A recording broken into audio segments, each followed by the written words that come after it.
Muy buenas tardes a todos y a todas, queridos amigos. Bienvenidos una vez más a este espacio que he querido llamar Conversaciones desde el Alma, donde vamos a reunir a aquellas personas que de una manera u otra han influido en mi vida y creo que tienen algo importante que ofrecer. La semana pasada estuvimos con José María Ruiz y estuvimos hablando acerca de la psicoterapia, cómo cura la psicoterapia y demás, pero esta semana a mí se me quedó como un poco corto y me ha gustado volverle a invitar de nuevo. Por lo tanto, hoy vamos a abordar una temática muy interesante que es ser uno mismo, qué es esto de ser uno mismo, qué problemas hay cuando uno renuncia por miedo o porque no sabe ser uno mismo y cómo afecta esto a la clínica en la actualidad. Yo soy el profesor Samuel Fernández, también psicólogo, y acompáñame en este interesante episodio de hoy, donde de mano de los mejores expertos, en este caso José, que es especialista en psicoterapia, nos va a guiar en un viaje apasionante. Así que sin más, buenas tardes, José, ¿cómo estamos? Estas presentaciones me abruman un poco. Bueno, normal, pero vamos, la presentación lo merece porque desde luego eres un experto, un gran amigo y una persona que considero perfecta para acercar este tema de la psicoterapia y del sí mismo a las personas que nos ven estudiantes de psicología, psicólogos y nos ve también público general que seguramente se pregunte acerca de estas temáticas. José, ¿tú cómo estás hoy? Cuéntame. Yo estoy encantadísimo y desde que vi la miniatura que escogiste, te lo dije, del vídeo, muy motivado porque claro, iba a ser una mera continuación, bueno, una mera continuación, nos quedamos los dos con muchas ganas de continuar y lo que iba a ser una continuación de, pues es una charla en relación con la terapia, con un poco la historia o la historia de cómo yo entendí la terapia y tal, como nos fuimos yendo sin darnos cuenta con el tema de la identificación, con el tema bueno, incluso hablamos un poquito de Kafka. Al final la cosa quedó, me parece que a raíz de un comentario, de un comentario o un par de comentarios del chat, es la cosa de ser uno mismo, y cuando vi tu miniatura, la verdad es que me quedé muy pensativo y ha sido como muy estimulante. Es estos que días, ¿no? Te he puesto una trampa, o sea, eso hay que reconocerlo, que te he puesto una trampa. Vas a pagarlo hoy, que lo sepas. Y bueno, te he llevado un poco también a este tema que considero que es interesante y considero que también es de actualidad en la clínica. Yo no sé si tú tienes la misma percepción que yo, si sabes o piensas que a lo mejor cada vez llegan más personas a la clínica que de alguna manera no se atreven a hacer ciertas cosas o muy pendientes de la imagen que tienen de sí mismo. ¿Tú cómo lo ves? Pensando estos días en lo de ser uno mismo, me venían varias ideas, ¿no? Por un lado, haciendo repaso, yo creo que nunca he tenido un paciente, yo creo que es raro, ¿no? Alguien habrá por ahí que haya llegado a la consulta y me haya dicho, yo quiero conocerme más a mí mismo y por eso vengo a verte. Sí he tenido, y esto sí, no voy a decir que es una constante, pero sí que es algo que se ha repetido mucho tiempo, muchas veces. Sí he tenido muchas consultas en torno a autoestima, seguridad en mí mismo, sentirme más seguro, que están entre el cliché, algo que creo que también ha alimentado la psicología, algo en lo que creo que hay una confusión bastante grande. O sea, al final el ser uno mismo toca con una serie de puntos, algunos de ellos bastante, ahora se tiene que decir mainstream, ¿no? Bastante de actualidad, aunque esa actualidad puede ser de los últimos lustros o décadas, muy interesantes, ¿no? Yo pensando en sé tú mismo, también estos días pensaba en los clichés de la publicidad, ¿no? O sea, sé tú mismo, ¿no? O sea, yo quiero que los oyentes de hoy o los que estén viendo el vídeo cuando sea, se hagan un par de preguntas, ¿no? Yo creo que la terapia, haciendo honor a la terapia tiene que ser un lugar más de preguntarse que de responderse, ¿no? Uno se responde muchas veces en el curso de la sesión, pero tantas otras o más en el espacio entre sesiones, ¿no? Y hay que dejar preguntas, ¿no? Que se pregunten con ese titular, ¿no? Sé tú mismo, be yourself, todas estas cosas de la publicidad, O sea, ¿cuál sería el arquetipo que les vendría a la cabeza, ¿no? Yo, reflexionando sobre esto, pensaba en... Me venía alguien como en una motocicleta muy potente con unas gafas de sol reflectantes, una chupa de cuero. Algo de ese tipo, ¿no? Como si eso fuera ser uno mismo, ¿no? ¿Es eso ser nosotros mismos? Fíjate, el otro día estaba en clase y estábamos hablando precisamente del sí mismo, ¿no? Que es un término que, bueno, yo creo que prácticamente todas las corrientes en psicoterapia han utilizado, y me decía una alumna... pero bueno, ¿y yo cómo sé si tengo que ir a consulta? Porque realmente, pues yo no sé si soy yo mismo, si no lo soy, o sea, como con esa confusión. Y yo le decía, ¿a ti te molesta algo en tu vida? O sea, ¿tú estás incómoda con algo? ¿Hay algo que mires y digas, ostras, esto no va bien? Y me decía, no. Digo, entonces déjalo. Digo, déjalo estar, déjalo estar. Entonces es un indicador perfecto de que a lo mejor por ahora no hace falta tocar nada, ¿no? Pero efectivamente me venía como esa imagen quizás de la motocicleta en relación con el ideal, ¿no? En ocasiones hay un ideal de un supuesto debería ser de esta manera, y cuando hay una incongruencia entre lo que soy realmente o lo que debería ser y lo que soy en la actualidad, ahí es cuando se produce ese estado de angustia, ese estado de señal, ese estado de ansiedad que muchas veces nos lleva a las consultas psicológicas. Tú tienes esa... porque efectivamente nadie te viene y te dice, oye, mira, José, que ayúdame a conocerme. Pero a lo mejor esa angustia que traen es un indicador de que no hay una alineación con lo que uno es. ¿Tú qué piensas de esto, José? Yo creo que casi has clavado la definición de Rogers. Yo no sé si es por deformación profesional y porque estás todo el día dando clase, que estás súper acostumbrado. Creo que la palabra de Rogers era congruencia. Creo que era congruencia cuando hablaba de esto. Que decía que, claro, está el yo, me parece que era el yo real y el yo ideal. Creo que era. Sí. El yo real y el yo ideal. Cuando el yo real y el yo ideal... Por cierto, no me olvido que tengo que justificarte lo de que Carl Rogers es el mejor terapeuta de la historia, que dije el otro día. Sí. No, eso no se ha olvidado, ¿eh? Cuando el yo real y el yo ideal están demasiado alejados, se produce esa angustia existencial, ese sufrimiento, ¿no? Ese no estar en uno mismo. Y es a partir, ya creo que lo dijimos unas cuantas veces el otro día, ¿no? Es a partir de la aceptación incondicional a lo largo de la terapia y al final que la persona pueda conseguir que aparece esa mayor unificación o esa mayor congruencia, y a partir de ahí a lo que aspira el humanismo, ¿no? En relación con la definición que has dado. Porque realmente, y bueno, por nombrar, si podemos creer la primera, ¿no? O sea, en realidad la psicología humanista no se podría decir que busca que uno sea uno mismo. Esto también, quiero decir, es que vaya miniatura que has puesto, vaya temazo, ¿eh?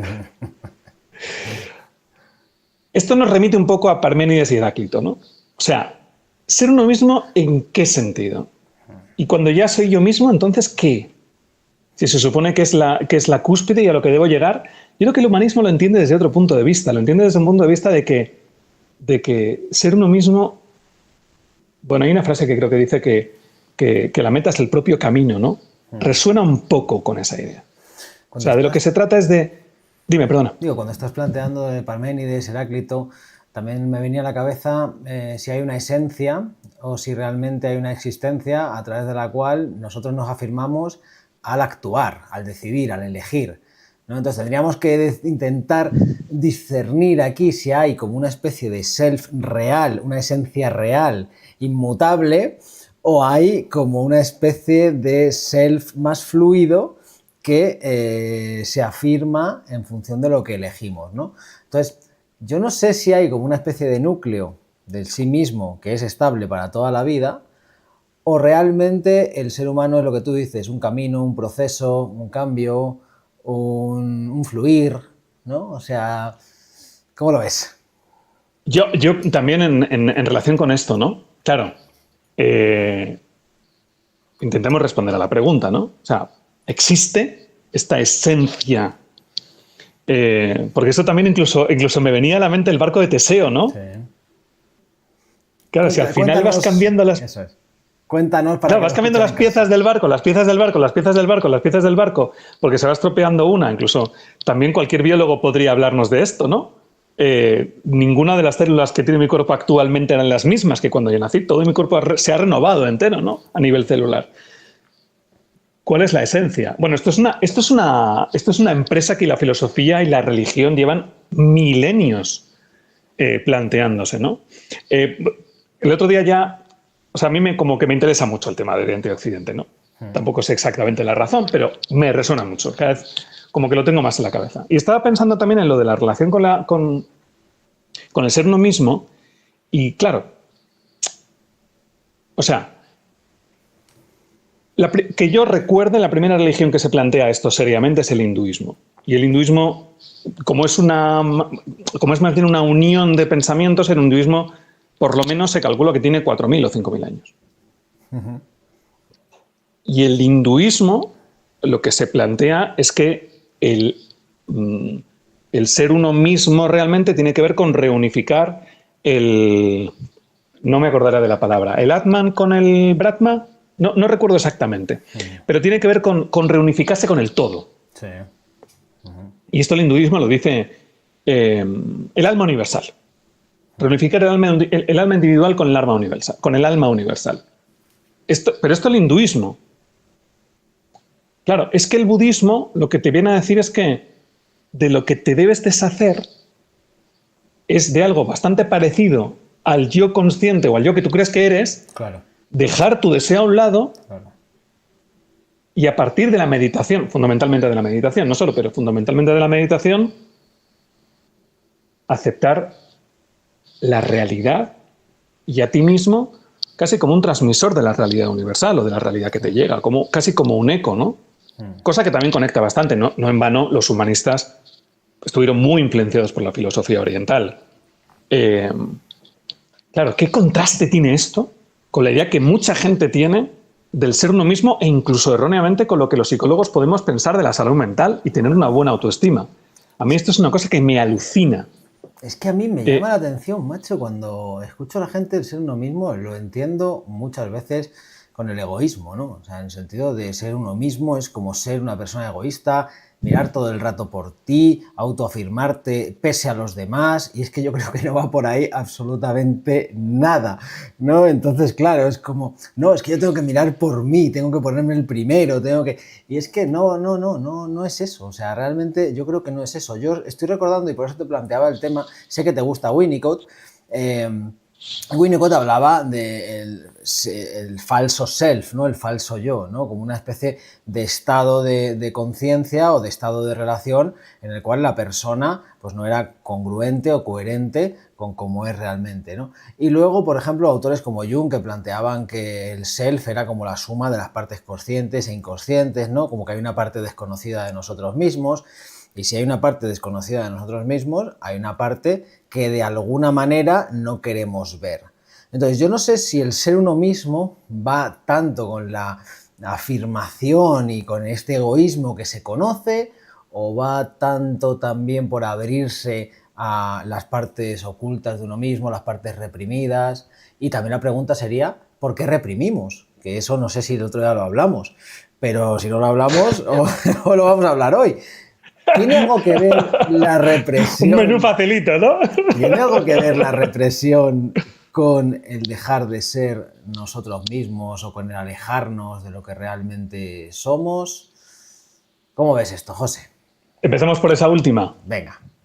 Sí, porque te lanzo con 3 o 4 tiros al aire y tú coge la que quieras, tú coge la que más te guste.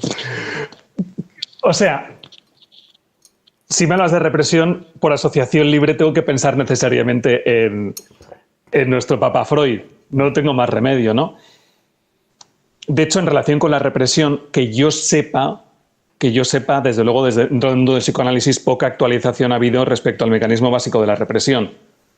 Es decir,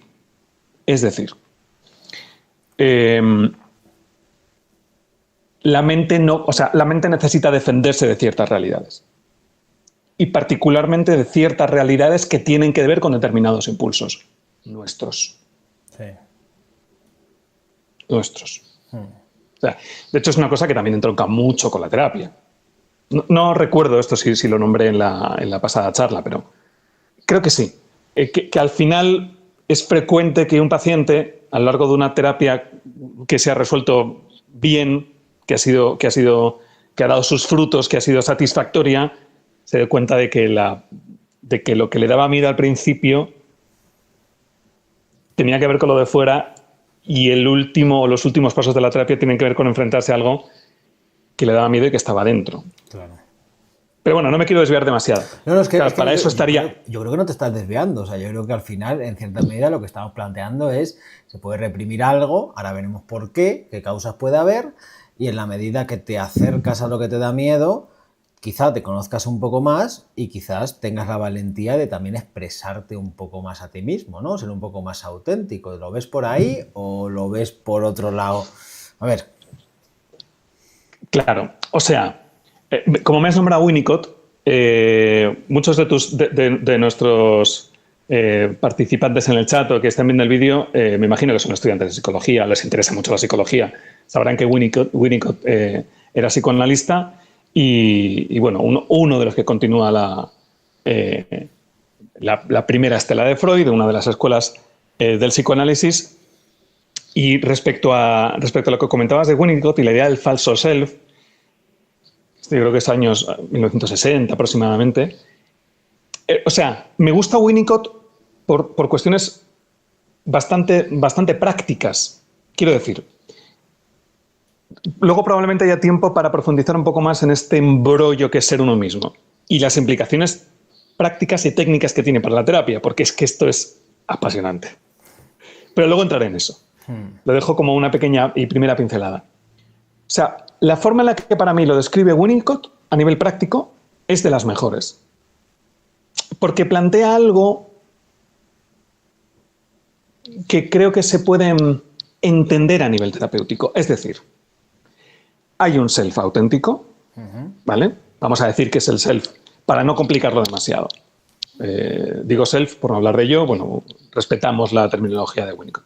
Hay un self auténtico que tiene que ver con las necesidades y sentimientos más tiernos de la infancia, más básicos, más sensibles, ¿vale? Que debe ser suficientemente recogido, que debe ser suficientemente atendido. Aquí sí nos encontraríamos con algo que apelaría a ese yo, a ese ser uno mismo, ¿vale? ¿Qué pasa?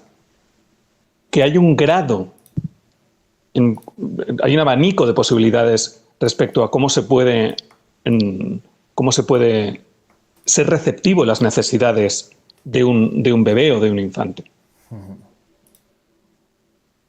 Si ha habido muy poca receptividad, muy poca empatía y muy poca aceptación de ese niño que con 1 año necesita una serie de cosas, con 3 años necesita otra serie de cosas, con 5 años va a expresar otra serie de cosas y con 10 otra serie de cosas, si ha habido muy poca, y volviendo con el tema de las defensas, para el psicoanálisis las defensas son esenciales para poder entender la terapia, la persona necesita defenderse creando un falso self. De esto van a hablar otros muchos, ¿eh? Pero me gusta mucho la manera que lo dice Winnicott, porque dice, se van a crear un falso self para poderse defender de los ataques de esta persona vulnerable, de ese self auténtico vulnerable, que no tiene suficiente o no recibe suficiente empatía, y vamos a crear un personaje que no somos nosotros mismos, pero que necesitamos para poder capear con esta falta de sintonía.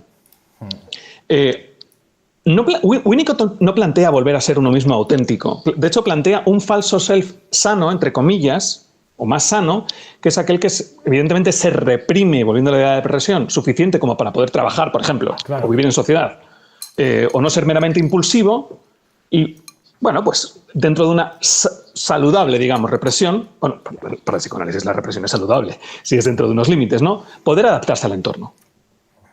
Pero hay un self patológico, hay un falso self patológico que, como es demasiado rígido, ha dejado tan atrás al self auténtico que ni siquiera se tiene contacto con las necesidades. Y esto para que nos entiendan todos. Sí. Cualquier terapeuta con unos cuantos años de experiencia sabe que hay personas que es que no pueden contactar con sus necesidades. O sea, que tienen su trabajo, que ganan su dinero, que tienen sus amigos, su vida aparentemente normal, y enferman porque están completamente sumidas a los mandatos ya que estamos psicoanalistas, de un super yo tan rígido o de una persona que se han creído a sí mismas tan falsa que no tienen ni idea de lo que la persona necesita. Es que no recuerdan haberse cuidado a sí mismos, te miran con asombro. No recuerdan haberse cuidado a sí mismos de adultos nunca. Y esto es escalofriante, ¿no? La forma que lo plantea Winnicott a mí me parece, insisto, muy, muy bonita, fácil de entender y sobre todo muy práctica. Y desde ahí vendrá la práctica clínica, ¿no? Fíjate que lo estabas diciendo y me estaba como recorriendo un escalofrío por el cuello y justo has dicho tú la palabra escalofriante y he dicho, claro, es que realmente, o sea, realmente lo es, ¿no? Es una experiencia en la que alguien puede llegar a pensar que para poder sobrevivir no puedo ser yo, no tengo que ser yo, no tengo que conectar con lo que realmente quiero, ¿no? Entonces, no sé si a ti te gusta el tema, no sé qué piensas, pero a mí me sonaba un poco también con el tema del apego, que ya sabes que luego Bowlby pues retoma esto con Bion y demás, bueno, Bion con el tema de las funciones, y luego ya Bowlby, Mary Ainsworth y Mary Main tratan todo el tema del apego, y está súper de moda porque yo hablo con personas y vienen personas y me dicen, Súper de es moda. que yo tengo un apego no sé qué, porque lo he visto en internet. Y es como, claro, y es como, no veas internet, en todo caso ve nuestras entrevistas, ve nuestros coloquios, pero claro, es muy peligroso el tema este también del internet porque efectivamente en ocasiones nos confunde, ¿no? Y lo digo porque lo he visto más de 4, más de 5 y más de 10 veces el tema de personas, al igual que autodiagnosticados, imagino en medicina, sí, con el tema del apego. ¿Tiene que ver parte de la desconexión con la necesidad, con el apego?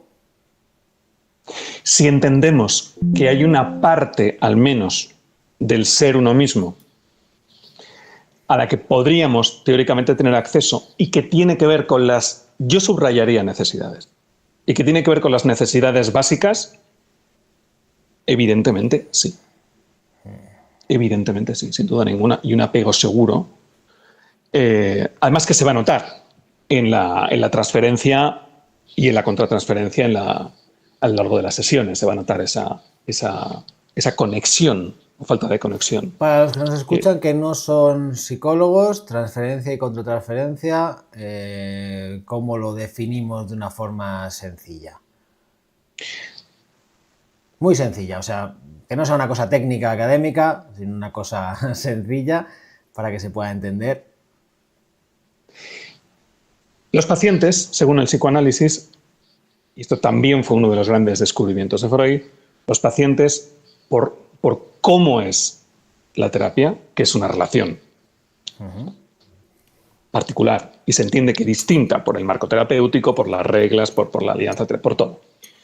El paciente va a actuar, la mayoría de las veces, sin darse cuenta, va a sentir, va a experimentar, va a conectar con el analista, llevando muchas cosas que tienen que ver con su pasado, sus traumas, digámoslo, su tipo de apego. Eso respecto a la transferencia, lo que el paciente va a transferirle al analista, pero que no tiene que ver con que el analista tenga bigote, no tenga bigote, le atienda a las 10 de la mañana o a las 6 de la tarde. Y la contratransferencia va a tener que ver con lo mismo, pero del analista al analizado. Yo quiero decir una cosa al respecto, porque yo creo que en este sentido los psicoanalistas, todos los psicoanalistas que se precian, creo que como acto de humildad, ¿no? Cualquier psicoanalista tenía que tener como parte de su formación haber sido analizado y un análisis profundo. Pero no por nada, sino porque se plantea que esto, o sea, y el propio Freud lo plantea, se plantea como algo que va a pasar sí o sí. O sea, tú tienes que estar muy bien analizado, haber trabajado la transferencia, haber trabajado tu contratransferencia habiendo sido tú analizado, para poder luego manejar tu contratransferencia con el paciente. No sé si se habrán perdido o se entiende más o menos.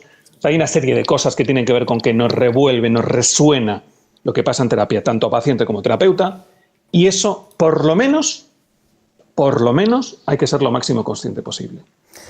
Te estaba escuchando con esto de la transferencia contra transferencia y es lo típico de que los psicólogos también vamos al psicólogo, ¿no? Y también debemos acudir a nuestra terapia personal, y eso es un paso que, bueno, habilita para leer ciertas conductas o ciertos afectos que aparecen en el ámbito terapéutico.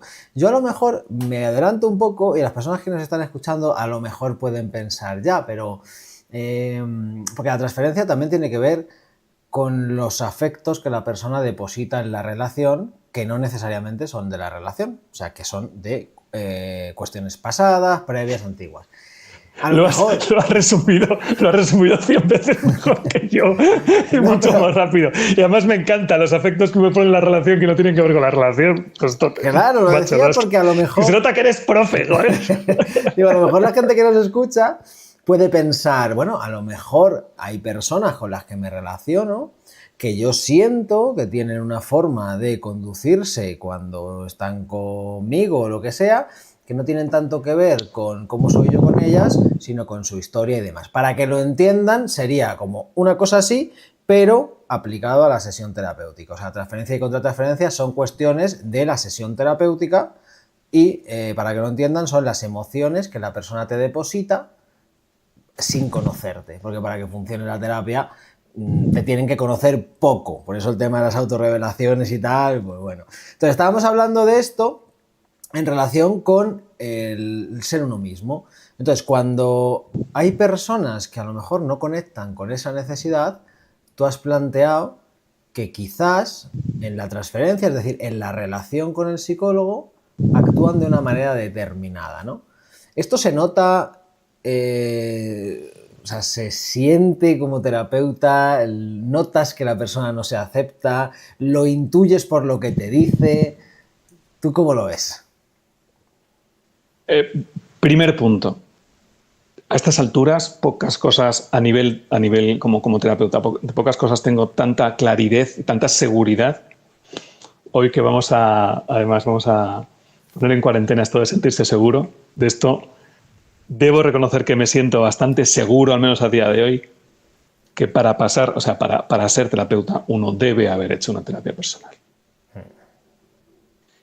Por muchas razones.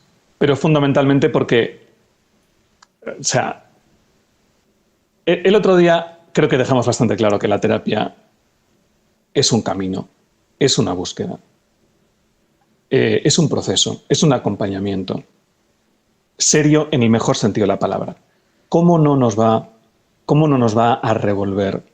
¿Cómo no nos va a resonar? ¿Cómo no nos va a enfadar cosas que nos diga el paciente de su vida si nosotros no las hemos resuelto?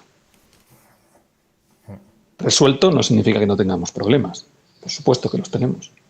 Pero tenemos que tener una mínima conciencia de los problemas y de cómo los hemos afrontado, lo que nos ha servido más, lo que nos ha servido menos, nuestras potencialidades y nuestros defectos. La terapia y la terapia personal no sirve para convertirse en una especie de superhéroe. Muchas veces es más bien lo contrario, es asumir tus propios defectos y poderlos aceptar en ti mismo. No se puede aceptar en otra persona, y menos en un paciente, aquello que no has podido aceptar en ti mismo. Es imposible. O sea, que ser uno mismo también es una sombra que concierne o que implica al terapeuta, y el terapeuta también puede desconocer, si no ha hecho un trabajo, esas partes de sí mismo que le impiden o le dificultan luego la relación de ayuda, ¿no?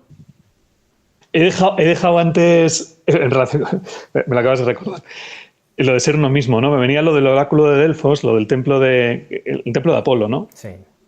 Hacía referencia antes a lo de la filosofía oriental y el punto de vista oriental de ser uno mismo. Claro, es que el templo de Apolo aparece ya creo que desde el siglo IV antes de Cristo, ¿no?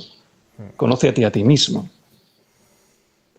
No, vale que no había terapia, pero lo que plantea Sócrates en muchas cosas se parece bastante a lo que dicen algunos terapeutas que estaban en el siglo XX de varias orientaciones, ¿eh?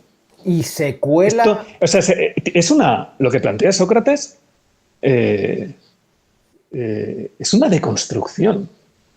Es una deconstrucción al menos racional o de los argumentos que tú tienes. Hablábamos de la bofetada del otro día, ¿te acuerdas? Casi para darte cuenta de que eres un ignorante. Y ahí está la iluminación para Sócrates. O sea, que las partes de uno mismo reprimidas o que nos impiden, o sea, aceptarnos, se cuelan de alguna manera en el discurso sin que nos demos cuenta y afloran en la mayéutica, afloran cuando uno es interrogado, ¿o cómo va? Está claro que Sócrates lo intuyó. Dijo, venga, ¿quieres hablarme de ti mismo y lo que piensas? Adelante. Era un maestro desmontando desde los propios argumentos de la persona que escuchaba. Solamente con eso, ¿no? Le enfrentaba a, ves cómo no sabes nada. O sea que ser uno mismo puede tener que ver con asumir la limitación. Me suena tan bien asumir las limitaciones. Creo que es tan liberador, te lo digo de verdad, ¿eh? Y probablemente estás de acuerdo conmigo. Sí, tengo la sospecha, después de algunos años, de que va por ahí, ¿no? Pero claro, Que los tiros van por ahí. Sí, tengo la sospecha de que los tiros van por ahí, ¿no? Por eso te preguntaba también de cómo los deberías, ¿no? Cómo los mandatos, que al final los deberías son superyoicos siempre, cómo nos alejan de lo que hablábamos el otro día, de me gustaría, desearía, me ilusiona esto, ¿no? Y cómo se produce como esa desconexión, esa incluso disociación, ¿no? Entre lo que uno es y lo que digamos, el sistema demanda, ¿no? Porque cuando estaba hablando y digo, hay una dificultad para asumir la limitación, ¿de dónde viene esa dificultad para asumir la limitación? ¿Viene de la educación? ¿Viene de la familia? ¿Viene de los iguales? ¿Viene del colegio? ¿Viene del mundo laboral? ¿De dónde viene esto, no? Porque si tenemos la tendencia a negarnos precisamente cuando nos afirmamos es cuando crecemos, ¿por qué narices se da este proceso de desconectarnos, no? Planteémoslo al revés, ¿no? Porque por alguna razón, o por muchas razones, y va a depender de cada caso, mira, hay una escena, ya sabes que soy muy cinéfilo.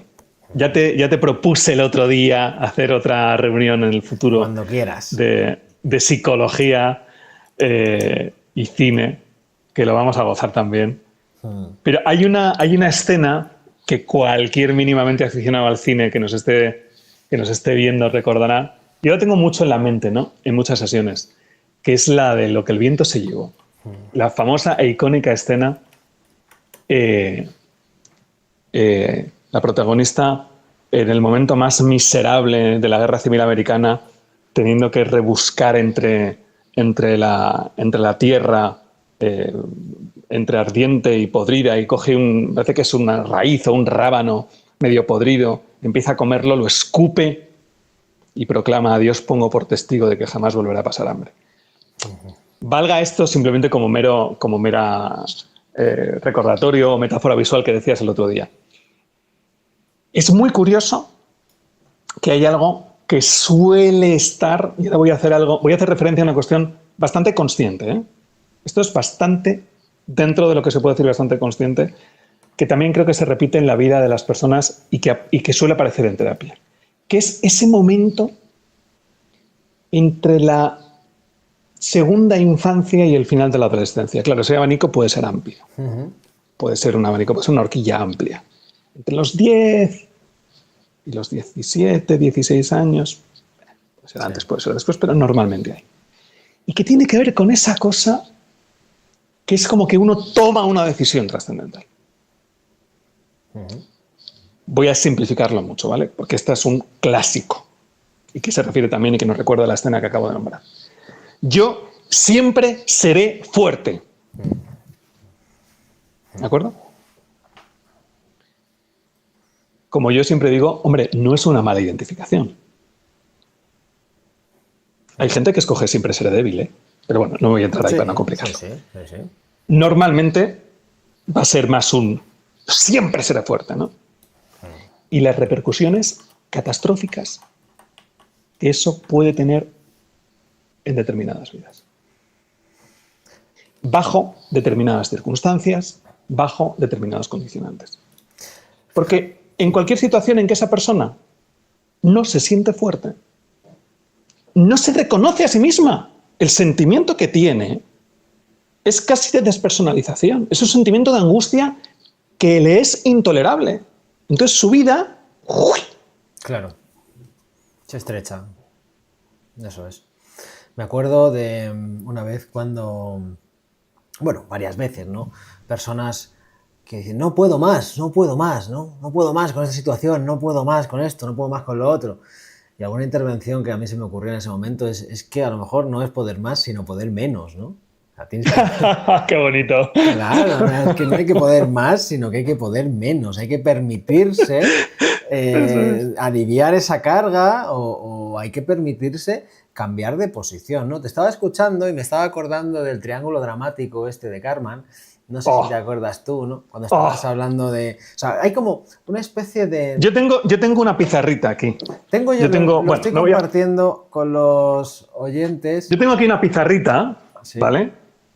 Tengo un par de pizarritas, porque yo a veces soy didáctico. Yo, como también tuve mi pasado profesor, supongo que viene de ahí, a veces soy didáctico.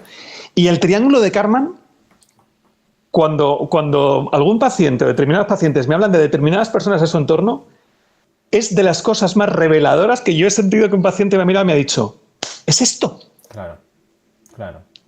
Bueno, tú que eres el profe, explícalo. Te toca a ti explicarlo del triángulo de Karman. Sí, venga. No, es simplemente, yo creo que es una simplificación de los roles,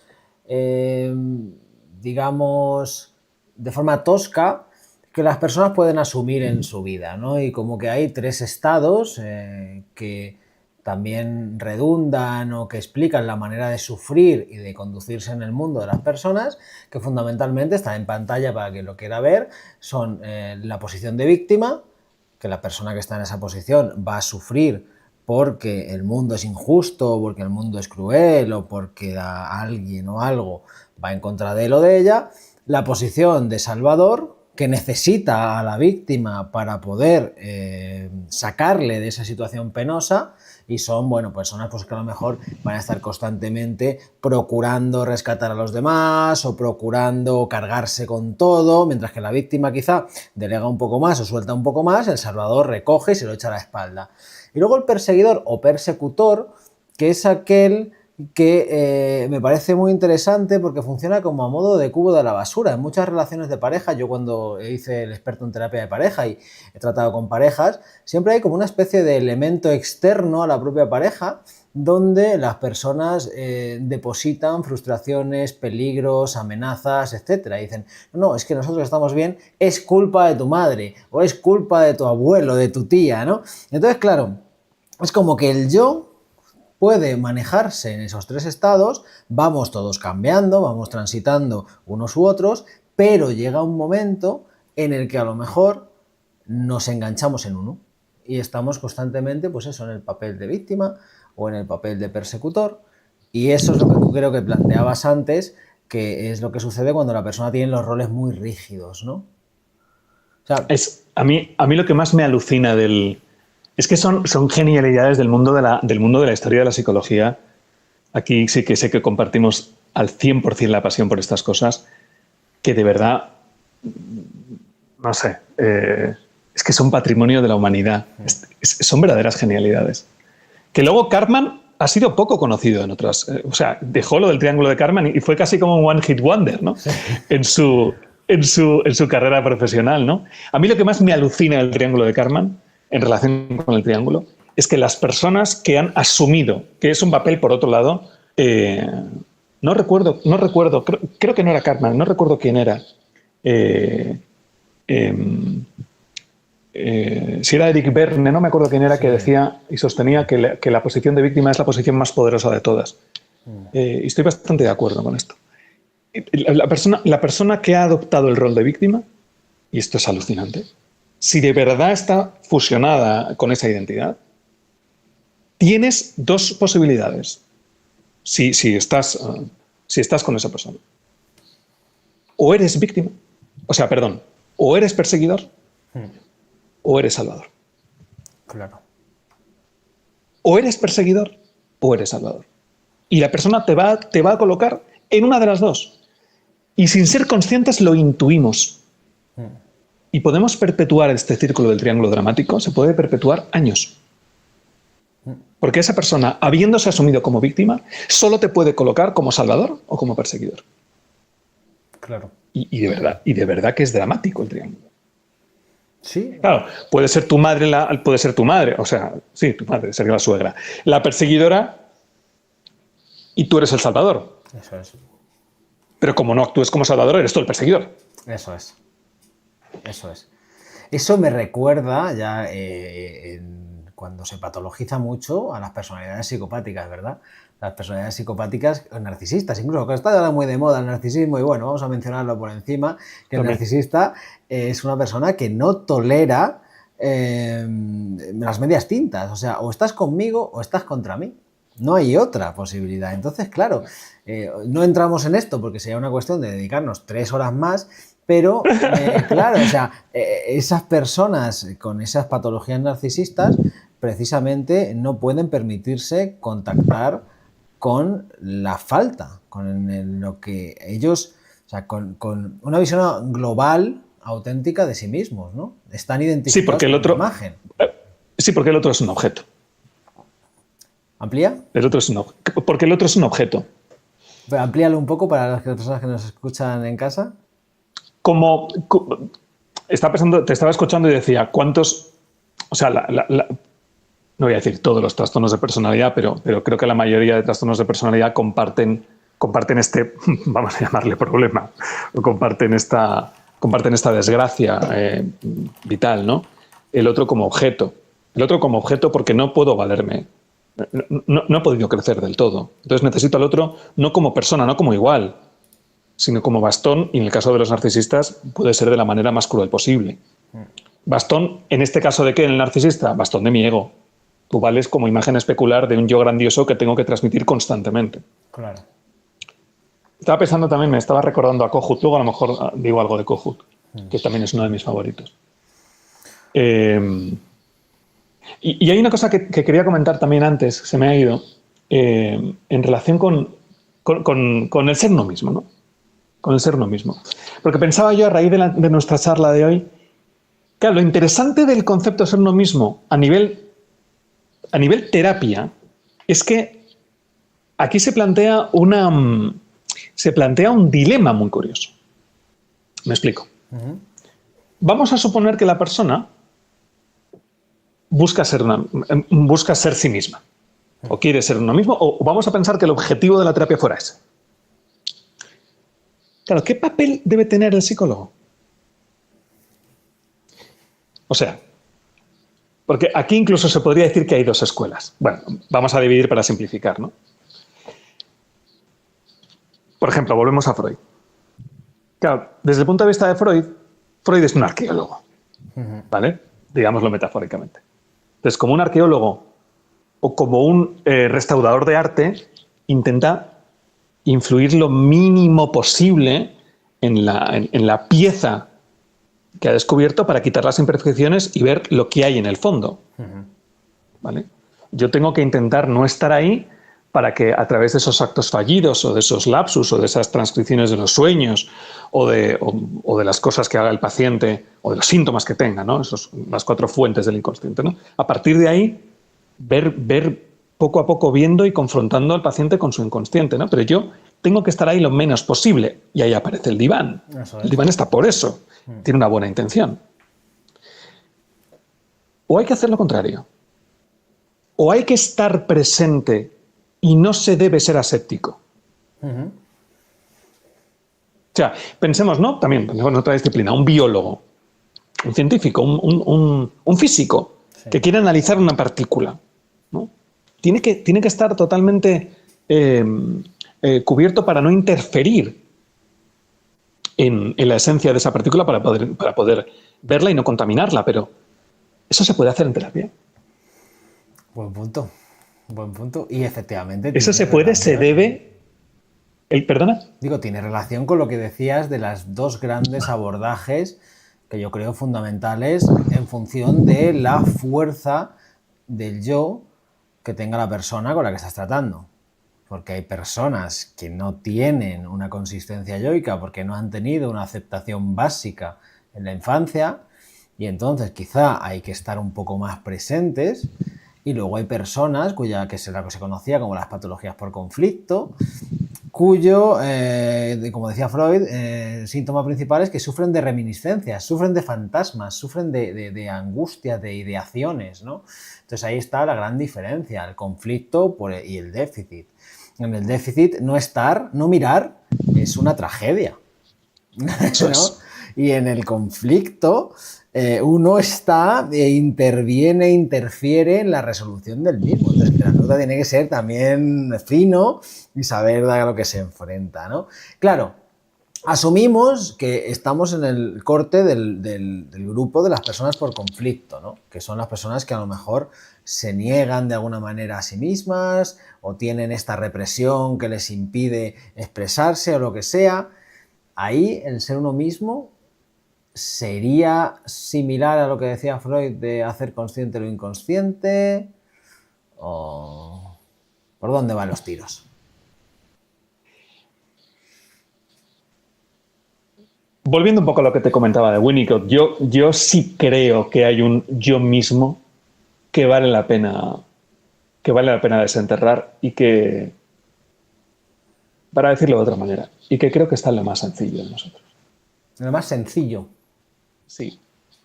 Cuando digo lo más sencillo, lo digo desde el punto de vista más grandioso de la palabra. Lo más sencillo, lo más básico, en lo más tierno, quizá. Pero también en lo más vivo, también en lo más vulnerable, pero también en lo más receptivo. Un poco Lo más conectado a la vida.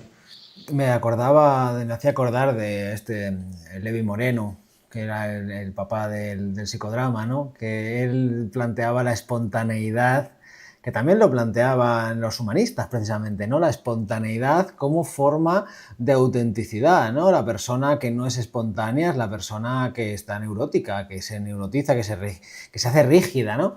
Entonces, claro, ser uno mismo implica la espontaneidad, pero ojo, porque aquí me parece un punto que es importante y que yo creo que lo has mencionado por encima.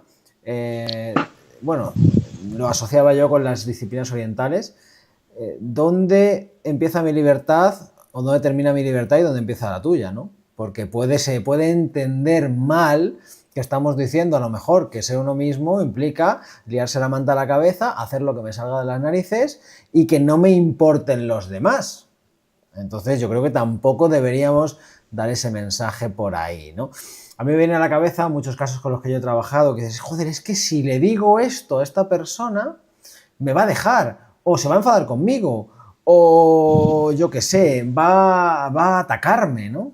Entonces, a lo mejor también va porque ser uno mismo implica un trabajo psicológico, un trabajo mental de no anticipar consecuencias negativas por la educación, la historia o la base que has tenido. Yo no sé si tú piensas que a lo mejor el ser uno mismo podría ir por el permitirse actuar de una manera que a lo mejor en el pasado fue sancionada. No sé, ¿cómo lo ves tú? ¿Te acuerdas lo que te decía de lo que viento se llevó y ese tipo de identificaciones? Que yo creo que ahí está la pista, ¿no? O sea, esto que te contaba se parece y está muy, muy conectado con aquello que la persona, ya no voy a hablar de lo que una persona está segura que es o se ha identificado, ¿no? Sino, por ejemplo, con lo que una persona está segura que debe hacer en su vida. Y aunque le lleve sin funcionar años, viene convencida de que de esa herramienta no se va a desprender. Y es precisamente, pero es que lo más increíble es que creo que la terapia es precisamente el lugar privilegiado donde cierto tipo de conexión, tiene que ser una conexión privilegiada, cierto tipo de relación privilegiada en una terapia con mayúsculas, puede ayudarte a ver eso que otro tipo de relación no te va a ayudar a ver. La diferencia es decir, entre lo que estás haciendo, que crees que estás haciendo bien o haciéndote bien, y lo que tú crees que eres y lo que crees que te hace bien ser o te has identificado, es lo que está haciendo que cada vez estés peor. Y creo, muy rápido, ¿sabes lo bonito para mí de esto? Que creo que todas las orientaciones han desarrollado esto más o menos. Claro. Cada una con su lenguaje, cada una a su manera, pero todas las orientaciones que se han tomado en serio entender al ser humano al final lo tienen en cuenta. Por cierto, Sí. perdona, muy rápido. El otro día que hablábamos de orientaciones, y yo también pensaba, porque nos quedamos con ganas de hablar de muchas cosas. ¿Por qué da igual la orientación y no es el elemento clave en el éxito de la terapia? Voy a nombrar esto, no quiero extenderme demasiado, pero hay una metáfora para mí que lo describe o que para mí trata de describirlo bastante bien. Y luego, a ver si hoy tenemos tiempo y nos da tiempo a hablar de los factores que sí condicionan el éxito de la terapia, ¿no? ¿Por qué es importante? Metáfora muy rápida. Vamos a imaginar que yo voy a una ciudad que no conozco y voy a visitar una catedral gótica. ¿De acuerdo? Y yo entro en esa catedral y me fijo en una figura que es más o menos llamativa, que es más o menos interesante, que tiene un color más o menos por una vidriera, más o menos bonito. Me fijo en cierto olor. Tengo cierta sensibilidad para escuchar pues, cómo suenan mis pasos en la catedral. Pero al final no entiendo mucho. No entiendo mucho. No conecto unas cosas con otras. Y no digamos ya si la catedral, como muchas catedrales, tienen partes góticas y románicas o partes góticas y barrocas, o incluso tiene una parte gótica o una parte románica, gótica y barroca. O sea, al final, un buen guía, y da igual que sea un guía que sea experto en arquitectura, o da igual entre comillas, entiéndase, que sea experto en historia antigua, o da igual que ese guía sea experto en teología. Al final, si te acompaña y te acompaña bien, te va a dar la sensación de que puedes ir entendiendo lo que ves en este caso de ti mismo. ¿Se entiende la metáfora? Perfectamente. Son tres orientaciones distintas, pero la sensación que vas a tener en torno a tu propio diálogo y las preguntas que te hace o que te vas a hacer en terapia es que hay una cierta coherencia, hay un marco teórico desde que entender. Y hay muchos marcos teóricos de los que se puede entender un objeto tan complejo como una catedral. Pero necesitas un marco teórico. Si no, son meros estímulos que no conectan entre sí. Que es muchas veces lo que el poco conocimiento de nosotros mismos nos lleva a percibir la vida, ¿no? Como que no hay coherencia entre lo que nos pasa, lo que sentimos, lo que... No, es como un vacío, como una incoherencia, no casa una cosa con otra. ¿Se ha entendido?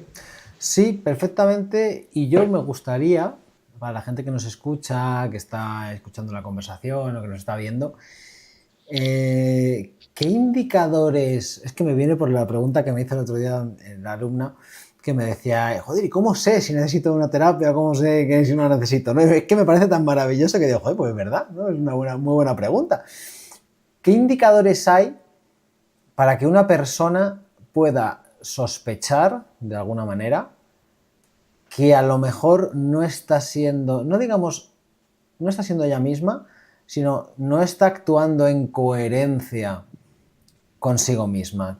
¿Qué le pasa a la gente? ¿Qué le pasa a los pacientes? ¿Qué le pasa a las personas de a pie que no están conectadas con lo que realmente son? Podríamos hablar del propósito, del sentido, del self, del sí mismo, o sea, ¿cómo se manifiesta esto? Esa respuesta sería larguísima, pero voy a hacer mención a dos cosas que me han sugerido por la propia entrevista de hoy. Bueno, esto es una charla, no es una entrevista. Primera indicación. Llevas bastante tiempo sufriendo por las mismas cosas o por cosas parecidas.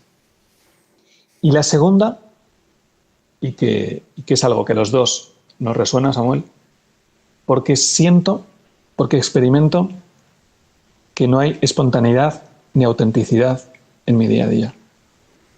Ni conmigo mismo, ni con la gente de mi entorno. Creo que eso es un indicador de que algo no va bien. O sea, la repetición patológica, digamos, la compulsión a la repetición, como se llama en psicoterapia, ¿no?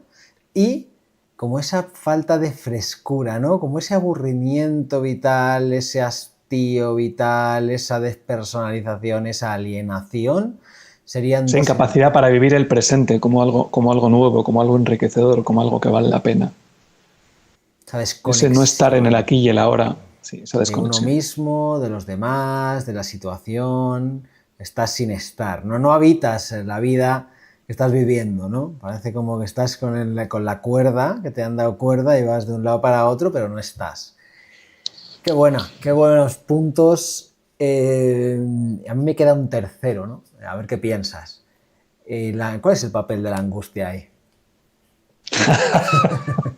¿Cuál es el papel de la ansiedad, angustia, del miedo?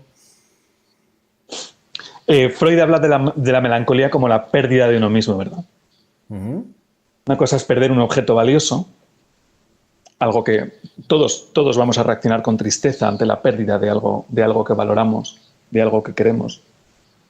Cuando se habla en psicoanálisis de objetos, se habla de puede ser un objeto, o puede ser una persona significativa, puede ser una posición, puede ser. Pero claro, cuando perdemos algo como el trabajo, o sea, pongamos en un caso práctico, un caso real, ¿no? Una persona que se queda sin trabajo. A lo mejor estamos pensando, a lo mejor podemos plantearnos que es una persona con una buena estructura de personalidad. Es una persona con suficientes defensas. Estamos muy psicoanalíticos. O con un buen autoconocimiento, ¿no?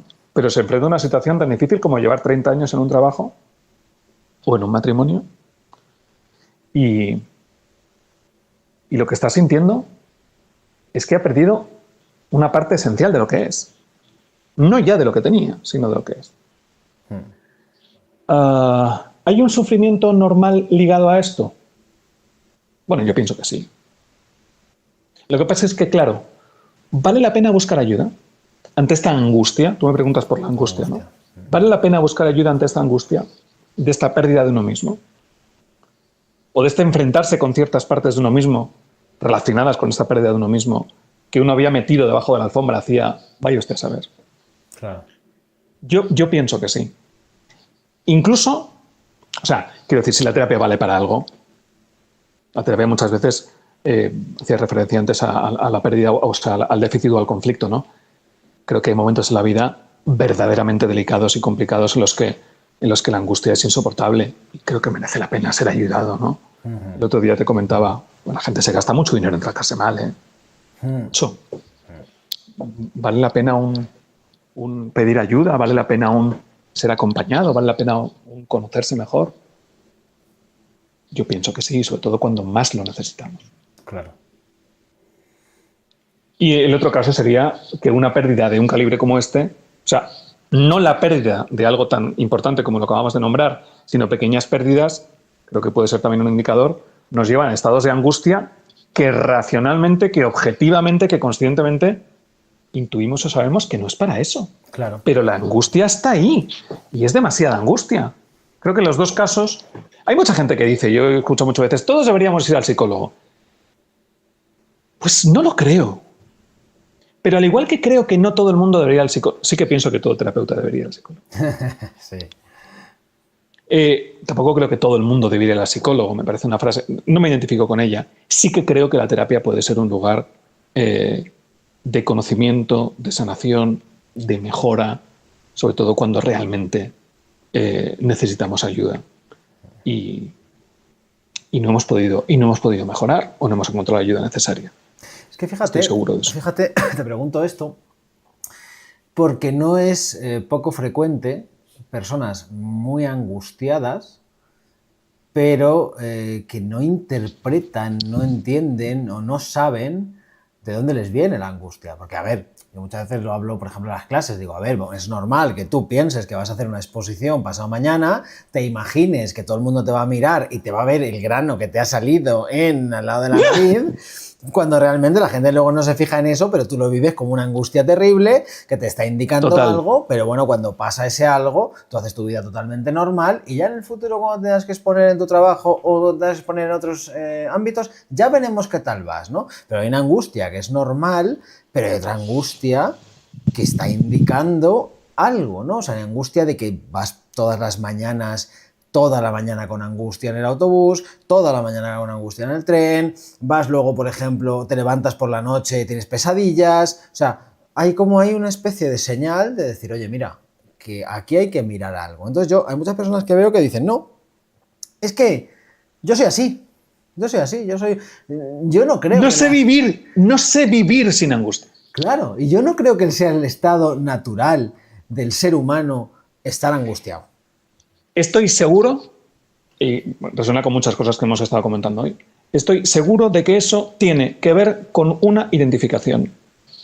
Y es una identificación que no es genuina. Fíjate, Lacan decía, no sé si alguno también de nuestros espectadores conoce a Lacan, se ha planteado estudiar Lacan, entenderle al menos por encima. Bueno, probablemente es el más maldito, odiado, pero también de los más interesantes para mí dentro del psicoanálisis, ¿no? Es tan extenso que voy a asomar nada más la patita para decir un par de cosas en relación a lo mismo.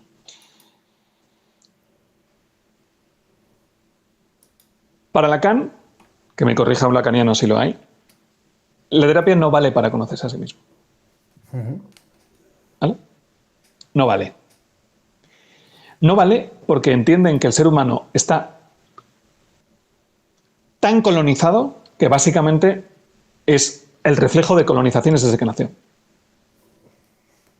De hecho, siempre se va a plantear que el deseo nunca es el deseo de uno, es el reflejo del deseo de otro. Del otro. El famoso estadio del espejo, y que uno crece en torno a alguien que le deseo de determinada manera y a partir de ahí creó su primer self. O sea, no hay un yo auténtico al que llegar. Pero lo que sí propone Lacan de una forma bastante sincera, y aquí recuerda un poco, o a mí me recuerda, a Sócrates, es el darte cuenta de los deseos que llevas intentando perseguir toda tu vida y analicemos si son realmente tuyos. Claro. ¿No recuerda bastante a esa deconstrucción que proponía Sócrates? Evidentemente Sócrates habla de creencias y Lacan habla del deseo a través del lenguaje, porque Lacan entiende el inconsciente dentro del lenguaje. Pero ¿no es una deconstrucción al final parecida? A mí me recuerda. Porque al final de lo que se trata es de darte cuenta de que esa persona no eras tú. Que no es poco, ¿eh? Sí, sí. Fíjate que, no es poco, que te estoy escuchando y me surgen dos ideas, a ver si las podemos aunar, las podemos hilar. Una, ¿qué síntomas hay cuando uno está identificado con deseos que no son suyos? Por ejemplo, hay un texto de Freud que se llama Los que fracasan al triunfar, creo recordar. Ay. Y hay algunas veces, ¿no?, en que incluso una persona cuando consigue un logro lo vive como una derrota, ¿no? No sé, lo asociaba libremente si tuviera que ver con lo que estamos hablando, ¿no? Y luego, por otro lado, el tema de no permitirse tampoco, a lo mejor, o no poder conectar con el disfrute, ¿no? Con el disfrute cuando uno pues alcanza un mérito, alcanza un logro o llega a un destino, ¿no? Entonces no sé si eso también podría ser un indicador de que a lo mejor hay que cuestionarse quién soy, a qué aspiro, hacia dónde voy, ¿no? O sea, como una especie de indicador, lo que hemos dicho antes, ¿no? Pequeños indicadores que a lo mejor pueden reflejar que uno no está alineado consigo mismo. Empiezo por la última. Empiezo por la última. Esto que acabas de decir, y tal y como lo has nombrado, entronca directamente con eso que te comentaba antes, para mí, de la desconexión, que a veces puede ser prácticamente total, con las necesidades. Claro. Pero es que estamos hablando de necesidades tan básicas como el descanso, como incluso el alimento, como la risa, el disfrutar más genuino. No el gozar, que también que diría Lacan, ¿no? No ese gozar que es una compulsión a la repetición. Sí, porque uno puede ese maltratarse repetidamente. No. Claro. Ya sé a qué te refieres. Uno es ese disfrutar sufriendo, efectivamente. Eso es, es ese disfrutar que yo creo que la mayoría podemos atisbar a recordar que estaba en esa primera infancia, ¿no? Cuando disfrutábamos de las cosas por primera vez, espontáneamente, en el presente, sin referencia a otras cosas. Esa forma, ¿no? Eso es respecto a lo segundo, ¿no? Y respecto a lo primero, a mí hay un bueno, no sé si se le puede llamar síntoma, pero que a mí me parece siempre me ha llamado la atención y me ha parecido muy curioso, ¿no? Que es esta gente que se queda a una asignatura de terminar la carrera. Ah, sí. Sí. Como una rebelión incluso, ¿no? Ante el deseo del otro, ¿no? ¿Qué hay ahí? ¿Era su deseo? Ya. ¿Era su deseo esa carrera? O la estudia 8 años, sobre todo antes de las licenciaturas, ¿no? Y años arrastrándose. No puede ser su deseo. No puede ser realmente su deseo. ¿Y qué me dices? Pero ¿cuántas veces he escuchado esto de personas que se han quedado a una asignatura de terminar la carrera, ¿no? ¿Y qué me dices de personas que van todo el día a su puesto de trabajo y sienten un desasosiego, una crisis vital, existencial, de decir, joder, estoy donde se supone que debería estar, pero no es el sitio donde yo habito, ¿no? No estoy, no soy, no sé. O sea, ¿qué pasa aquí, no? ¿Con qué nos hemos identificado? ¿Con base a qué hemos puesto las metas? Esto es muy interesante para darse cuenta de que a lo mejor uno está siendo poco congruente consigo mismo. Me ha venido 3 veces, y ya la tercera lo tengo que decir, porque si ha venido 3, a la segunda ya tendría que haberlo dicho, que es algo que yo me vengo encontrando mucho, y yo no sé si es un sesgo del observador, de que como estoy pensando en ello me lo encuentro más, o que realmente se da más.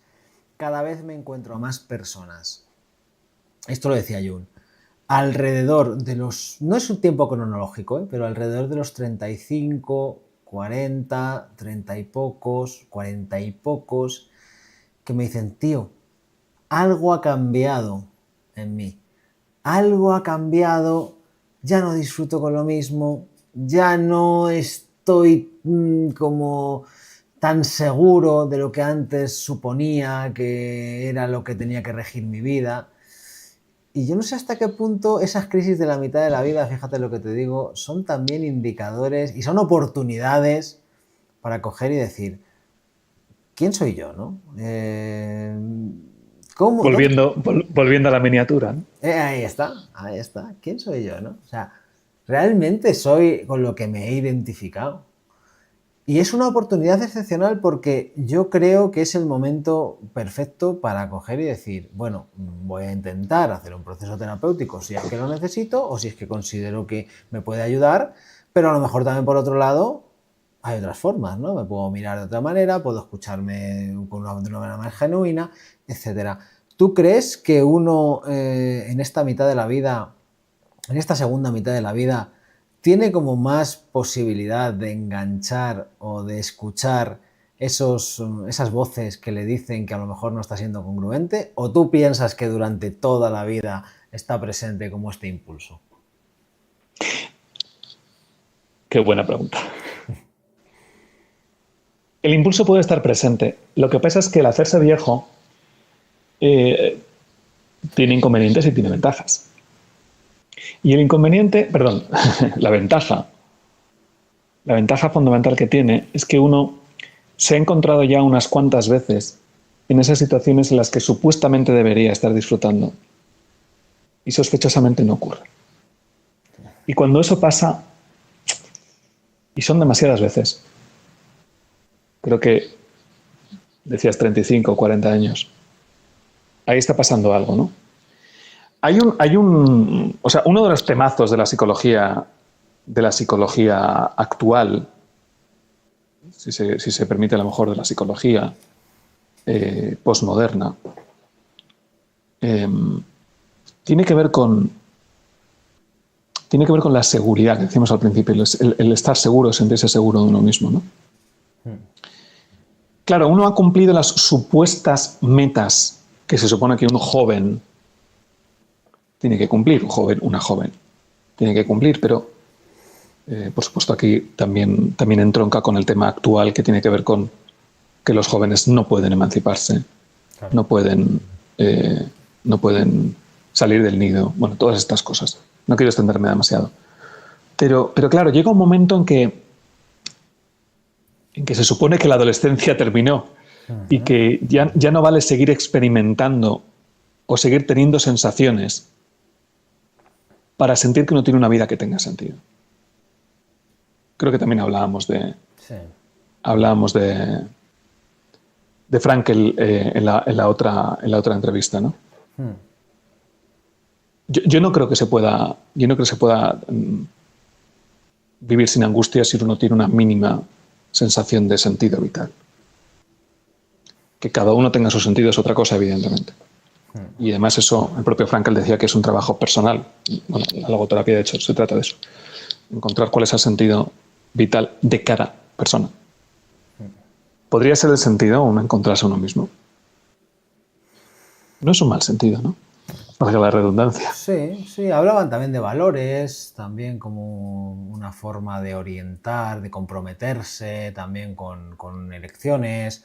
Hablaba del sentido, hablaban de, bueno, pues había muchas propuestas, muchos planteamientos que buscan, bueno, ¿tú quién eres, no? O hacia dónde quieres conducir tu vida de manera voluntaria y consciente, ¿no? Entonces, desde ahí podríamos plantear que a lo mejor la búsqueda de sentido es lo que te da esa brújula, esa dirección, ese viento hacia el cual tienes que navegar, y si eso está en el rumbo congruente con como tú eres, pues encontrar el ajuste en tu vida y encontrar el redescubrirte a ti mismo con ese nuevo rumbo. Planteábamos antes esta seguridad e inseguridad, has hablado un par de veces de ella, ¿no? De sentirse seguro versus inseguro. Cuando uno está más conectado consigo mismo, ¿tú crees que tiene una sensación de estar más seguro en el día a día? Es maravilloso. Es maravilloso reflexionar sobre esto, ¿no? Porque realmente el otro día, ¿te acuerdas que te hablé de Antonio Guijarro? Sí. Con el que yo creo que aprendí, o me enseñó lo que no era escuchar, y a partir de él fui aprendiendo y sigo aprendiendo a escuchar. Yo recuerdo escucharle y a mí la cabeza me daba vueltas. Literalmente dijo, de una forma espontánea, yo no tengo mucho problema con la inseguridad, porque como yo me siento inseguro. Y lo dijo con una naturalidad, con una autenticidad. Claro, a mí me volvió a dejar cao, ¿no? Y con los años me he dado cuenta de lo inspirador que es eso. Yo no sé si conoces la historia de los tres Jesucristos de Milton Rockach. No sé si te suena esta historia. No. Esto me acaba de venir por lo de la seguridad en uno mismo. Esta es una de las historias más fascinantes de la historia de la psicoterapia. Milton Rockach por cierto, fue un psicólogo, creo, psicólogo social, y es un tipo que hablaba bastante de valores y tal. Pues trabajaba, es que la historia es increíble, trabajaba en un hospital psiquiátrico y creo que fue entre el 59 y el 61, se le ocurrió, ¿vale? Como había tres individuos esquizofrénicos paranoides convencidos de que eran Jesucristo, se le ocurrió juntarlos a los tres. Sí. Con la idea de que si se juntaban y debatían llegarían a la conclusión coherente de que era imposible de que fueran Jesucristo los tres, ¿no? ¿Te puedes imaginar cómo acabó aquello? Sorpréndeme. Bueno, el tío se empeñó 2 años en hacerlo. Sí. Y les juntaba y les juntaba a debatirse a 3 personas. 2 personas con esquizofrenia, 2 personas con un delirio, con la absoluta seguridad. Esta seguridad tan absoluta solo la puede tener un enfermo mental. Esa seguridad absoluta del esquizofrénico, que además no le viene por un proceso cognitivo, es una revelación. Claro. Y eso no es discutible. El que lo discuta para ellos es un tarao, es un ignorante. La absoluta convicción de que ellos eran Jesucristo. Pues acababan a puñetazos, uno acababa diciendo que los otros 2 tenían que estar necesariamente locos. La historia sí que tiene para mí un bonito final, porque creo que el propio, prácticamente Milton Rockach viene a decir, creía haber encontrado la manera de que estas 3 personas dejaran de estar convencidas de que eran Dios, y el que se creía un Dios era yo. pensando que yo podía liberarles de esa identidad que tanto daño les hacía, ¿no? Pero esto remite a ese daño que hace el sentirse seguro, ¿no? Estas personas estaban seguras, tan seguras que llegaron al delirio que les mantenía en su cárcel, ¿no? Claro. Ojo, claro, que a nivel terapia, eso también nos habla de la transferencia, de la contratransferencia y de otro tipo de unas u otras orientaciones. Hay que saber cuándo quitar la seguridad. Perdón. Uno no tiene que quitar nada en terapia. Cuándo cuestionar ciertas seguridades que tiene un paciente. Claro. Porque con una persona que tiene esa seguridad no se puede hacer. Pero no porque, o sea, no solo pasa con los enfermos mentales más severos. Las personas van a estar o no preparadas para... por ejemplo, antes hacíamos referencia a Kohut, ¿no? Kohut, trabajando con narcisistas, se daba cuenta de que tenía que devolver esa grandiosidad para el paciente para que después pudiera evolucionar y desenvolverse de ese ser grandioso, ¿no? Y si no le devolvía esa admiración, no había trabajo que hacer. Y lo clavó. O sea, Entonces, es un tema crucial, la seguridad en uno mismo, la seguridad en lo que uno cree que es uno mismo y si es o no auténtico. Claro, o sea que al final aquellas cosas de las que estamos más seguros en ocasiones son aquellas cárceles que nos impiden conectar con otras partes de nosotros mismos más espontáneas, más auténticas o más fluidas, ¿no? ¿No es alucinante? Hilando con la rigidez que decías tú antes, ¿no? Que decías, claro, las personas más rígidas, con un funcionamiento más rígido, son las personas quizá que menos contacto consigo mismo tienen, ¿no? ¿No es alucinante? A mí me sigue pareciendo alucinante que seamos así. Claro. Y para alguien que nos escucha, porque llega un momento ya de las conversaciones que estoy como en tan estado de flow, estoy tan metido y estoy como sintiendo tanto lo que estamos hablando, que es que en ocasiones me olvido de que estamos hablando en directo, ¿no? Para alguien que nos está escuchando... Eso es que estamos siendo moderadamente auténticos y genuinos. Eso es, efectivamente. Eso era lo que te iba a plantear, ¿no? Cuando uno siente, porque hemos hablado mucho de que personas pueden sentir que no están siendo uno mismo, cuando tenemos indicadores de que sí estamos ahí, ¿no? O sea, ¿qué sería? Mira, ¿te acuerdas de lo de... Sí, sé que te acuerdas.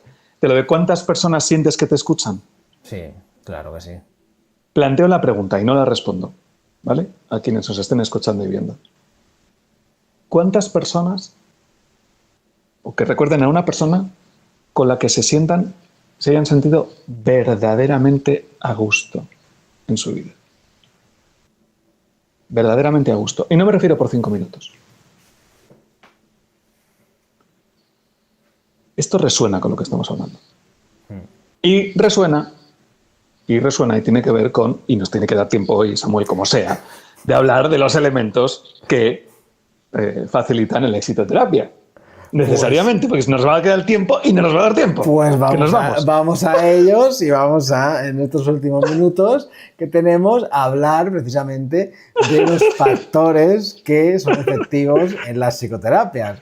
Vamos a ver qué información tenemos, José, qué es lo que realmente sirve, qué es lo que realmente no. Vamos allá. Valga la pregunta, ¿eh? Y de verdad que ha parecido un artificio, pero de verdad que entronca este punto con la pregunta que he formulado a los que nos estén viendo, escuchando, y esto, ¿no? O sea, como te decía antes, entendiendo que la terapia es un proceso, y es un proceso de acompañamiento, y es un viaje, bueno, y es una serie de cosas que no son 1, 2 o 3 sesiones. ¿Qué características tienen esas personas con las que nos sentimos realmente a gusto? O sea, lo alucinante de esta historia, y ya voy directamente al estudio de Lambert, es que después de orientaciones peleándose con otras orientaciones, después de décadas, incluso siglos de perspectiva, podríamos haber hablado hoy de filosofía, ¿no? Y de, yo qué sé, incluso cómo, yo qué sé, tantos filósofos, Spinoza, por ejemplo, yo qué sé, o Nietzsche entienden la verdadera libertad o la esencia del ser humano. No voy a entrar ahí. Después de tanta pelea, al final a Lambert y a otros se les ocurre, alrededor del año 2000, empezar a hacer metaanálisis sobre cuáles son las características del terapeuta que realmente hacen que la psicoterapia funcione. Y uno de los descubrimientos que se dan cuenta es que la orientación no es importante. Hay que tener una orientación, pero que no es importante, que la psicoterapia sirve, que la psicoterapia es efectiva, pero que es efectiva no por la orientación que se tenga, sino por otras características que son comunes a cualquier orientación. Y esto es alucinante. Y lo más alucinante de esto es que algunos ya lo clavaron, o por lo menos lo intuyeron con mucha fuerza. Y cuando uno analiza punto por punto esos factores que además se dividen en 3 grupos, los fuertemente establecidos, los que están bastante establecidos, pero que no hay una seguridad tan grande como los primeros, y hay uno que es la autorrevelación, que está en estudio. Uno lee a Rogers o a Maslow y dice, bueno, pero es que, quiero decir, ¿cuáles son los factores, según Lambert, fundamentales en el éxito de una terapia? Alianza terapéutica, colaboración, metas consensuadas, empatía, recoger y devolver feedback, consideración y afirmación positiva. Pero si es que esto estaba hablando Rogers 40 años antes. Claro. Y fíjate que no hay ninguno que diga que el terapeuta sea muy listo, muy guapo... ¡Nada! Fíjate. Que sea hombre o que sea mujer, que tenga mucha o poca experiencia, fíjate, que sean 10 sesiones, 50 sesiones. No. O sea, que está relacionado con que nos permitan ser. Sintetizando. Sí. Sintetizando. O por lo menos consentirlo. Y lo que pasa en un ser humano, cuando un ser humano siente que está trabajando con alguien, en este caso trabajando consigo mismo, o sea, trabajando en sí mismo o en ciertas partes de sí mismo, en un ambiente y con una persona con la que se siente que hay una alianza terapéutica. Invito, no sé, ¿cuánto tiempo tenemos, Omar? Estamos terminando, 5 minutillos, 7. Que se han consensuado unas metas, que esas metas no son inalcanzables para esa persona, que esa persona está a su lado, siente que le devuelve lo que le está ofreciendo en ese momento a la persona, no otras cosas que ha dicho 3 sesiones antes o 3 sesiones después, sino que está en contacto inmediato con esa persona como se está mostrando auténticamente, que esa alianza es fuerte, que esa persona está ahí, que es empática. O sea, esto es la clave de la terapia. Claro. Luego hay otros factores, la congruencia y autenticidad. De esto directamente habla Rogers. Hay otros autores que lo plantean. Es curioso cómo algunos coinciden en algunos puntos, ninguno lo clava tanto como Rogers, pero muchos otros autores también hablan de algunos de estos puntos. Yo que sé, por ejemplo, cultivar experiencias positivas, sí. Es algo, ese autocuidado del terapeuta que también tiene que ver con una sana relación terapéutica. Y una última anécdota personal, si es que nos da tiempo. Claro. Yo debía tener unos 12 años, 13 años, y a mí se me atragantaban mucho las matemáticas. No era mal estudiante, pero tampoco era brillante. El caso es que las matemáticas no eran lo mío. Y no recuerdo ni el nombre. Pero a mi padre se le ocurrió la feliz idea de ponerme un profesor de matemáticas particular. Y este chico debía ser, digo chico porque debía tener 20 años. Cuando uno tiene 12 o 13 años, alguien de 20 años te parece un titán. Pero debía ser un chico, pues eso. Me imagino, creo que estudiaba, desde luego, algo de ciencias o matemáticas o ingeniería, algo de esto. O arquitectura, una de esas. No fue una terapia. Pero sí me transformó en relación con las matemáticas. Y a partir de entonces dejé de sentirme un idiota frente a los números, que es lo que me estaba sintiendo, sobre todo a partir de bachillerato, y empecé a sentirme razonablemente bien enfrentado a las matemáticas. Pero ¿sabes por qué te cuento esto? y que tiene que ver con estos puntos. Porque cuanto más lo pienso, más me di cuenta que la clave fue cómo yo me sentía con él. Claro. Y yo sentía, y yo creo recordar, porque ya sabes cómo es la memoria, y yo creo recordar que lo sentí desde el primer día, yo sentí que para él podía. Nunca sentí que me viera como alguien que podía conseguir grandes cosas en matemáticas, ¿no? Esto es uno de los errores que muchas veces los psicólogos, y no solo psicólogos, pueden cometer, ¿no?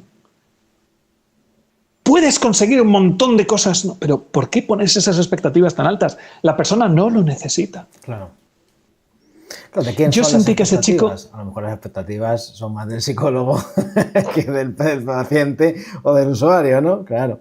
Y probablemente de su ego. Claro. Y ese chico me hizo sentir que tenía la sensación de que yo podía, equivocándome, claro, si no hacía falta que yo sacara sobresalientes. Pero yo sentí que de alguna forma, y esto no me lo dijo en ningún momento, pero yo estoy seguro de que sentí que él creía en mí. Y pasaron de ser algo que me hacía sentir, para resumir, idiota e incompetente, después de unos meses pasé a sentir y a percibir pues que las matemáticas, bueno, eran difíciles para mí, pero no me sentía mal frente a ellas. Qué cambio tan trascendental. Y valga como ejemplo de algo que no es terapia, Claro. pero sí esa relación en la que uno siente una serie de cosas y transforma. Mira, con lo que estás diciendo, que a mí me parece una historia maravillosa que sintetiza esa experiencia de, bueno, de reconfigurar el lugar de uno en el mundo, ¿no? Y de repensar el lugar de uno en el mundo y sobre todo de permitirse no estar tiranizado por la perfección, sino permitirse llegar hasta donde uno pueda, y eso ya hace que inmediatamente llegues más de lo que llegabas previamente sin con esa presión, ¿no? Eso es. Yo estaba pensando y mira, yo cuando doy clase, me gusta pensar que hay 3 saberes. Está el saber del conocimiento, que es el saber lógico, discursivo, en la teoría, en lo que son los marcos teóricos, conceptuales de una disciplina. El saber hacer, que es en los aspectos técnicos, por ejemplo, pues la escucha, hacer una entrevista, hacer una evaluación, hacer un programa de intervención, hacer lo que sea. Y luego está el saber ser, que este no se aprende, este se vive, este te transforma. Y este saber ser, para mí, es lo más importante, ya no solo con la terapia, sino con la enseñanza también. La persona va a aprender más si quien le enseña es un modelo de cómo transforma ese conocimiento, cómo se usa ese conocimiento y sobre todo si en la relación permite que aflore lo mejor que la persona tiene enfrente y tiene delante. Y esto es lo más difícil de conseguir. A mí me han venido muchos alumnos diciéndome, joder, ¿cómo sabes? O ¿cómo te expresas? O ¿cómo no sé qué? Y es que no, es que me gusta encarnar ese conocimiento que he podido adquirir con los años, ¿no? Y creo que esto es muy importante con la coherencia de ser uno mismo, con la coherencia de permitir que el otro sea uno mismo. Aquí está también muy importante la ausencia de juicio, que lo has mencionado, pero implícitamente has dicho, claro, yo sentía que podía fallar, no me estaba juzgando la persona cuando fallaba, sino que me estaba permitiendo ser. Y eso son cuestiones del día a día que no necesariamente tienen que aflorar en una terapia. Puede aflorar en la relación con un amigo, con tu pareja, con tu madre, con tu padre, con tu hermano, con tu hijo. Enseña a las personas a ser sin juicio. Y para mí eso es uno de los factores, que no sé si lo diría Lambert, pero que me parece que es fundamental para explicar el cambio en psicoterapia, cómo uno es. Enseña a las personas a ser sin juzgarse a sí mismas. Me la voy a apuntar, que lo sepas. Esa es para ponerla en el despacho, ahí atrás. José, estamos en tiempo, me ha encantado. Hoy sí que ya me quedo contento. El otro día me quedaba, joder, es que el ordenador qué lento, que no sé qué. Hoy me quedo contento, hoy me quedo satisfecho. Ha sido una conversación, de estas conversaciones que notas que merecen la pena. que sientes que estás a gusto, que sientes que no hay juicio, que sientes que estás aquí siendo tú mismo, siendo nosotros mismos, y yo creo que eso se transmite. Yo creo que es algo que seguramente las personas que nos escuchen o nos hayan escuchado y nos vean más adelante lo van a percibir también.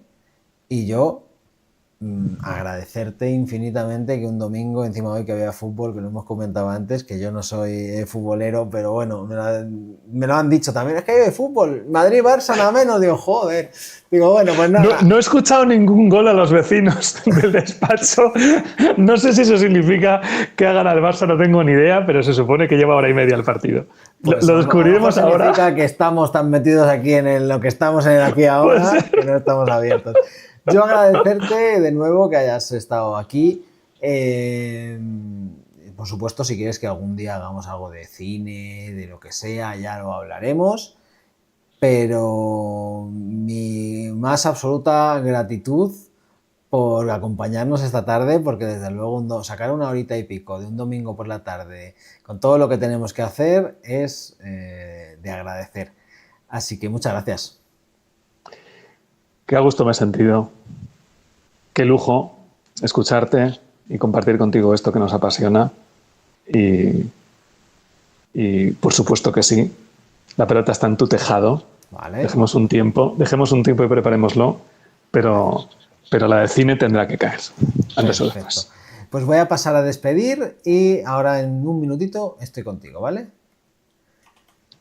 Bueno, pues 1 hora y media aproximadamente de conversación, de charla con José María Ruiz. Tenéis su página web en la descripción del vídeo, la tenéis también en el comentario fijado. Si tenéis cualquier cuestión, no dudéis en contactarle, porque desde luego es un profesional, ya lo habéis visto, de los pies a la cabeza, una maravillosa persona y un excelente terapeuta. Nunca me he encontrado a nadie que le haya recomendado y no esté satisfecho. Por lo tanto, si queréis contactar con él, ya sabéis dónde está y nosotros nos volvemos a ver dentro de poquito en otro episodio de Conversaciones desde el Alma. Muchas gracias por haber estado ahí y nos vemos en la próxima. ¡Hasta pronto!